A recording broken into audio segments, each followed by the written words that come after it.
Hi, my name is Emily. You're watching Shattered Truth. I'm going to share a story that still haunts me about a man who just wouldn't leave me alone. If you'd like to support me, please subscribe and hit the like button. I'd really appreciate it. So let's begin. I notice him the moment the back doors sigh open and the bus lurches. He steps on one stop after mine, every time, as if the concrete there stamps permission on his shoes. He does not pick a random seat. He picks me, not beside me, not across from me, but in that slanted diagonal where eyes can rest without seeming to stare. I keep my gaze on the scratched window and my hand on my backpack strap. I count intersections. I mark the route map in my head like a set of rungs. When the bus breaks, his shoulder tilts in mirror of mine.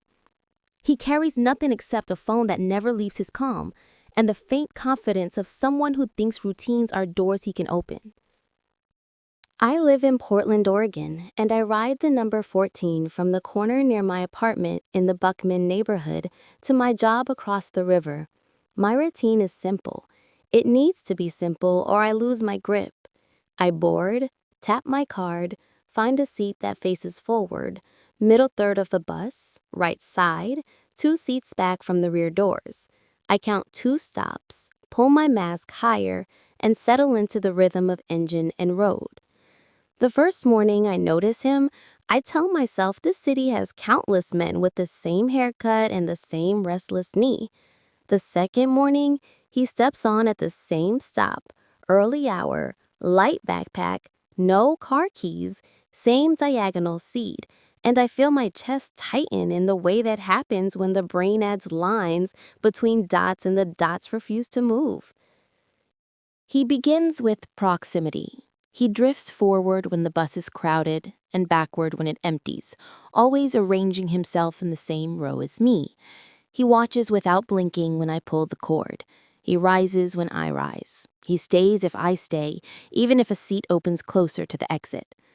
The next day, he lets me exit first, but moves close enough that I feel the static of his sleeve as I step to the curb. He follows for half a block and overtakes at the crosswalk as if to show he can change positions whenever he wants. He turns his head just enough to measure my pace. He's not smiling. He never smiles. He does not need to.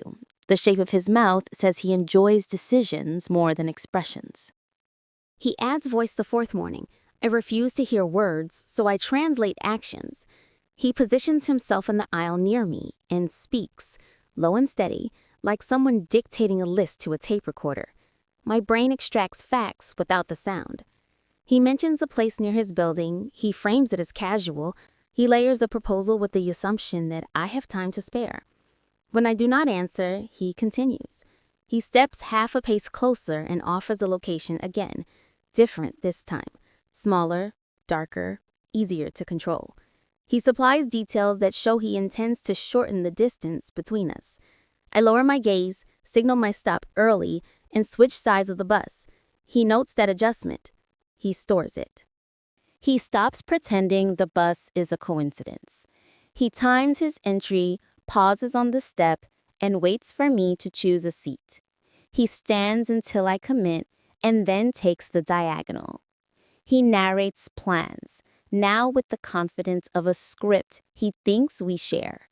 He references the coffee I sometimes carry and positions his plan around that, like a metal rod that magnets can find. He speaks about a view from his place as if I have asked to see it. He layers in an insistence that he is doing me a favor by making the plan simple. He adds a warning disguised as charm. The city is messy. It helps to have a guide. He wants me to agree to go somewhere he controls. He wants me to feel like his options are my options. I keep my face calm and let the bus shake the words into static. I adjust my routine. I board 1 stop earlier, then 2. I test the other side of the river in a different line and still find him stepping on 1 stop after me, like a magician's coin that keeps appearing behind my ear. I change my clothes and my hair and my bag. I sit up front near the driver, then deep in the rear corner, then standing by the hinge. He adapts. He praises my choices with the lift of his chin, as if approving a clever move on a board game. He uses my silence as permission to continue. At work, I stare at spreadsheets and feel my pulse in my teeth. On the ride home, I scan faces, memorize shoes, track reflections in the glass. When the doors open, I step briskly. He matches the pace as if feeding off the cadence. He positions himself near my left shoulder and comments on the neighborhood with the tone of ownership. He repeats his proposal to go with him. He tries to slip urgency into it, like bait into water. I test boundaries. I stand near the driver and hold the rails of my wrist stays in the corner of the mirror. I make eye contact with the operator and hope the glance communicates the word I cannot say. The operator nods, but the nod is routine, not protective. I choose a different exit and let a cluster of teenagers form a buffer around me. He breaks through the cluster and rejoins the diagonal within 3 steps of the curb. I walk into a corner store, buy gum I do not want, and linger until he drifts past the glass. He waits outside, doesn't enter, and reads this as proof I am careful. He likes that I am careful. It makes the chase feel like sport. I call a friend and hold the phone like a shield. He hovers just beyond the radius of my voice and speaks deliberately, as if wanting the person on the other end to absorb his presence without understanding it. He offers his plan again. He modifies it to include food. He keeps it nearby, always within a radius I cannot step beyond without making a scene. Something shifts on a Thursday. The bus is late, the crowd is thick, and every seat packs in shoulders and bags. I get only a handhold and a strip of floor near the back. He enters and stops beside me, body angled to crowd me without contact. In the sway of the turn, he presses close just enough to mark the line. He says something about how crowded it is and how simple it would be if we left together at the next stop. His place a block off the route, easy, quick, inevitable. He names details that prove he has walked the route. He has counted lights and distances and doors. He has watched which keys I carry. He has measured the speed at which I remove my transit card from my wallet. He is not improvising. He is rehearsing. I feel the urge to fight, then the smarter urge to plan. I study him in the reflection of the glass. Not the face, but the habits. His right foot plants slightly ahead of his left.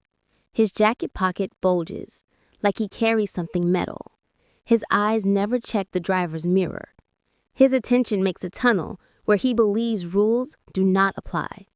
I build a plan out of small pieces that fit in my hands.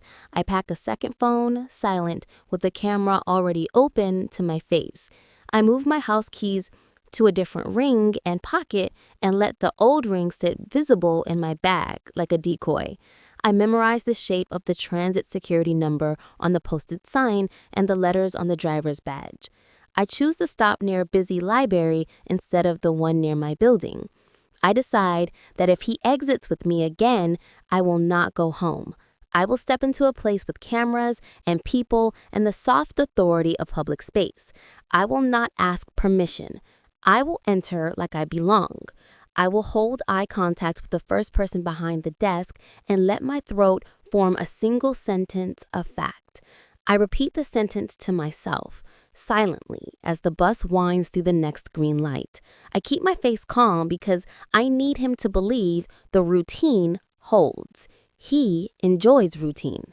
I will make it fail him. Friday arrives and with it my pulse at the curb. He appears at his usual stop with the same empty hands and the same practiced calm. He boards, sees me, adjusts position, and slides into the diagonal with the pleasure of a hand finding the groove in a worn banister. He begins again. He describes the plan for today instead of someday. He tells me the timing fits with his schedule. He tells me how little time it will take. He explains how close his building is to a landmark I recognize. He speaks like a concierge selling a shortcut. When my stop approaches, I pull the cord and stay seated.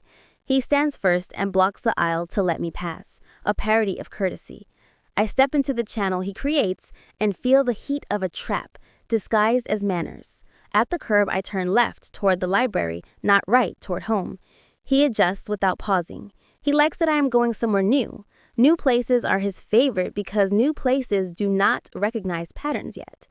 I push through the revolving door and enter the library without looking back.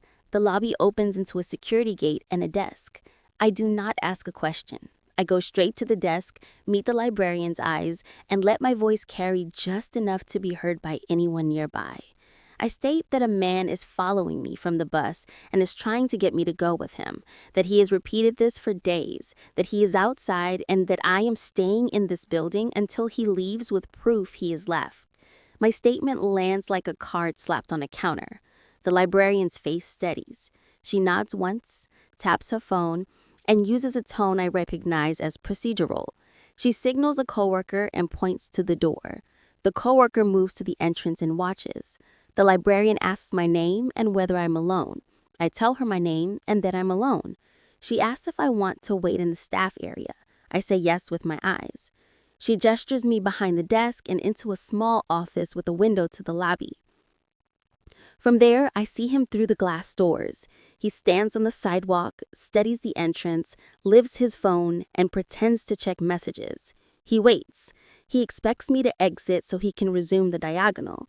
He believes buildings obey him the way sidewalks do. The librarian speaks quietly and asks for a description. I give it to her like a list. She calls someone and repeats the facts. The coworker stays near the door and watches, arms folded, stance steady. The building feels like a spine. He remains outside for 10 minutes, then 15, then steps inside as if the rules are suggestions. He moves toward the desk with a mannered calm and arranges his features into concern, the posture of a person who thinks charm dissolves boundaries. He speaks to the librarian in a voice pitched to imply misunderstanding. He gestures toward the lobby as if location proves innocence. He glances at the office window and tries to catch my eye, the way a fisherman watches a bobber. The librarian does not glance back at him. She points to the posted code of conduct and states a boundary line I cannot hear, but can read in the set of her jaw. She asks him to leave. His eyes flatten, then warm, then flatten again. He switches tactics. He offers a plan he offered me, recast as a favor. The librarian repeats the boundary. He protests without volume, then pivots toward the exit and lingers by the door as if indecision is a kind of stay. The coworker picks up the desk phone with deliberate slowness and speaks a short phrase that moves his feet. He steps back onto the sidewalk and waits again, but farther from the door, as though trying to prove he is technically compliant. Minutes pass. The librarian asks if I want to make a report. I nod. She prints a form and guides me through lines and boxes. She notes the time and the route number and the frequency of the behavior. She adds her own statement about his presence and manner. She offers to call transit security and the non-emergency number for the police. I say yes.